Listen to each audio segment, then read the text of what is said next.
This attack in Mumbai, carried out by a terrorist group based in Pakistan on 26 November 2008, is a classic trans-border terrorist event. I hate to admit this, but this is true. Unfortunately, mistrust overruled common sense. Incidentally, at that point in time, I was the National Security Advisor of Pakistan.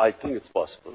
I don't know the exact what exactly has happened, but I do believe that it is possible. I do believe that if it is the case, I certainly believe that these are non-state.